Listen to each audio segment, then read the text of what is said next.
Welcome back to our summer study of A Deeper Walk.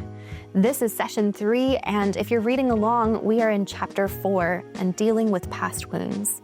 So grab your book, grab your free downloadable discussion guide from the description below, and roll tape. Dean Vandermeer is the executive director of Set Free Ministries. He's served in that capacity for many years, and his travels often take him to Africa.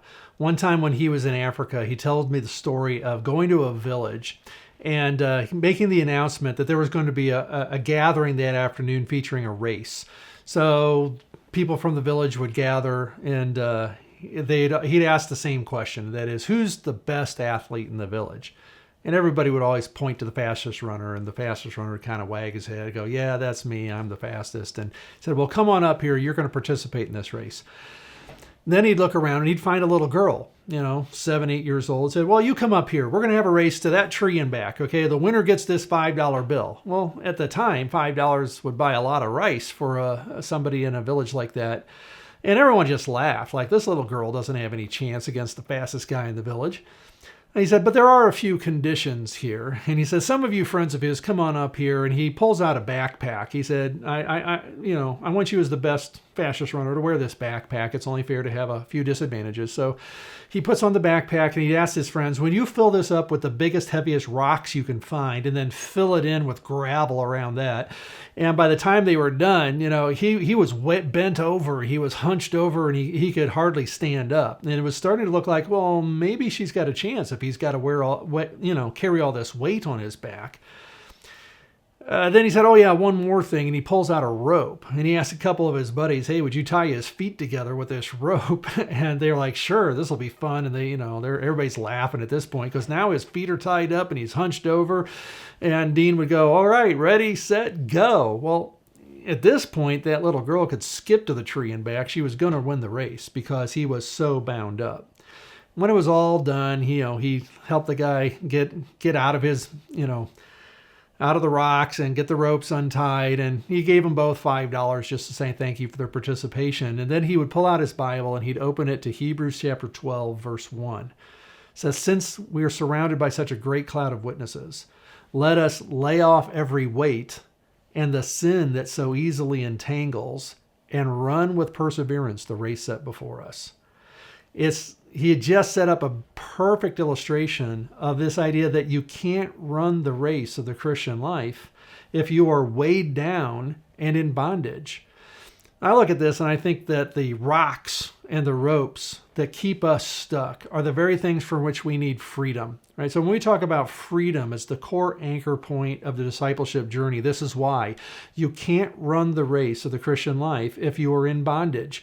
And so we're going to look at this idea of rocks and ropes in the next 2 sessions. We'll look at rocks as the things that weigh us down. I think of the rocks as the wounds from our past that have created a weight that we carry with us everywhere we go that keeps us from really being able to move forward.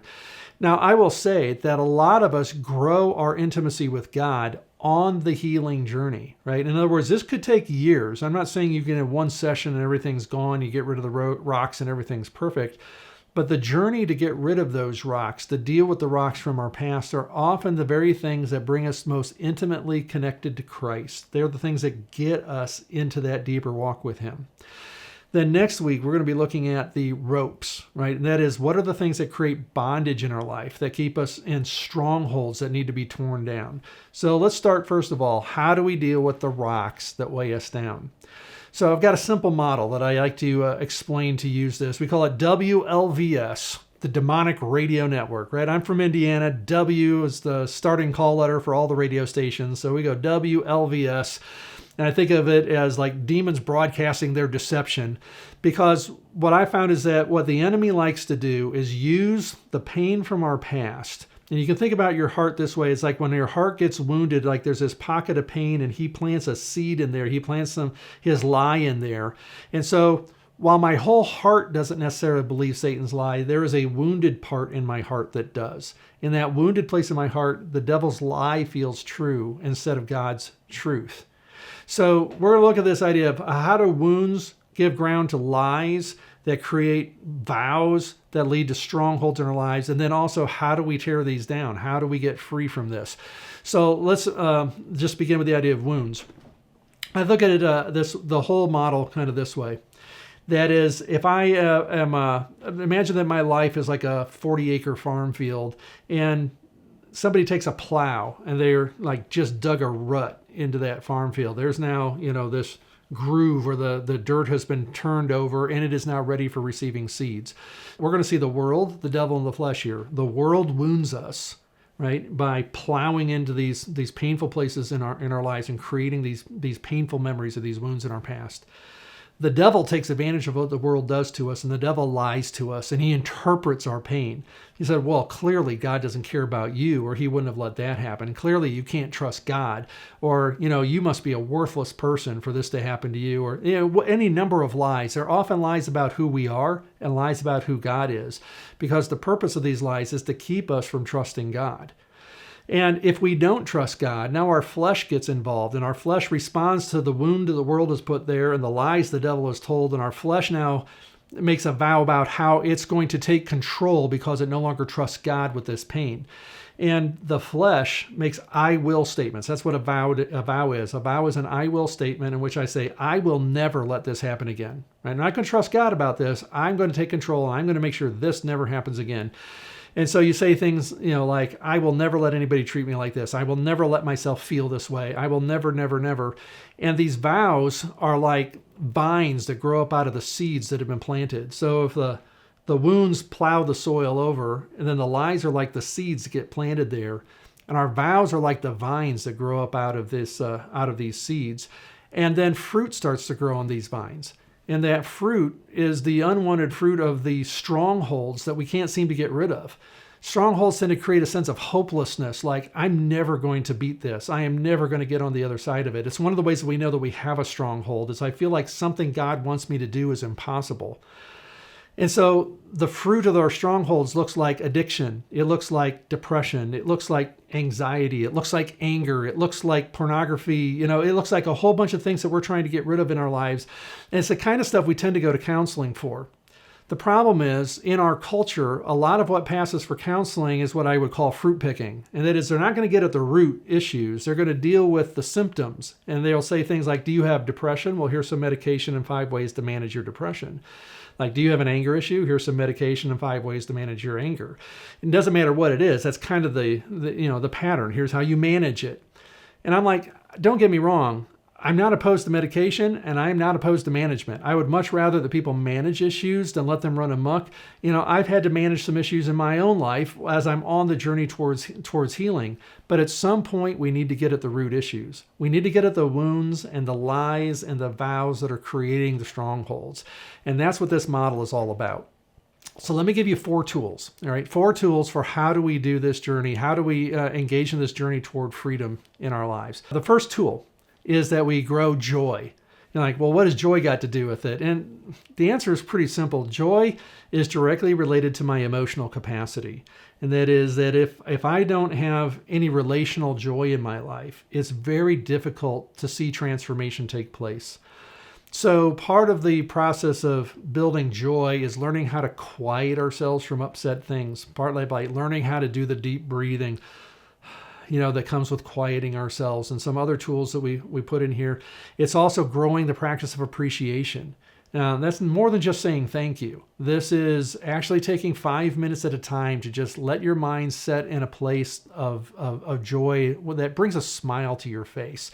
And the more that we practice these things, we can actually begin building our brain's capacity to experience joy. And in just a few months, 5 minutes at a time, twice a day of building joy can make a remarkable difference in the quality of our lives. So that's tool number 1. Let's build some joy.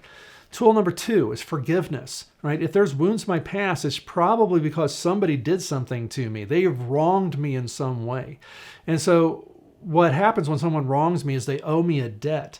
And the essence of forgiveness is I am making the choice to cancel that debt and hand it over to God and say, whatever debt was owed to me, you now collect it. I hand it over to you. So forgiveness is going to play a big role in our freedom from the wounds of the past.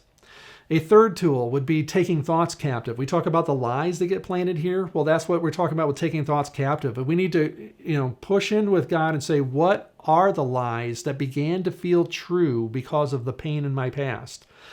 I often ask people this, when they tell me about some wound in their past, I'll ask them, what began to feel true after that event that didn't feel true before that? For example, some people say, I felt like I was worthless. I felt like I was no good. I felt like I was all alone in the world, right? Well, those are classic lies from the enemy that he plants in these wounded places in our lives.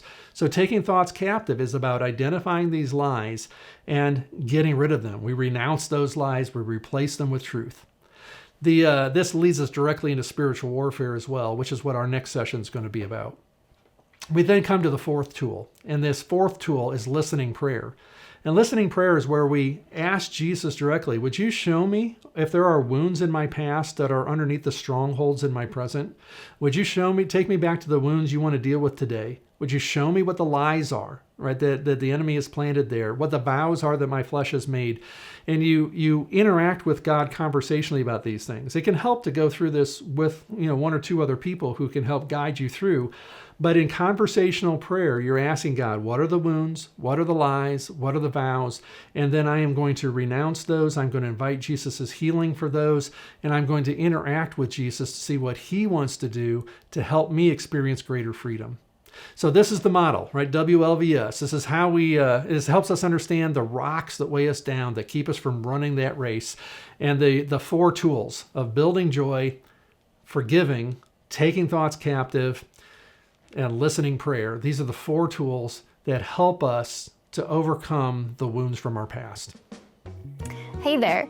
Next week, we are continuing our topic of freedom, and we're looking at spiritual warfare basics. So to prepare, go ahead and read chapter 5 in a deeper walk. Thank you also to every donor who has made it possible for us to offer this study for free. You're epic. God bless you all, and we'll see you back next week.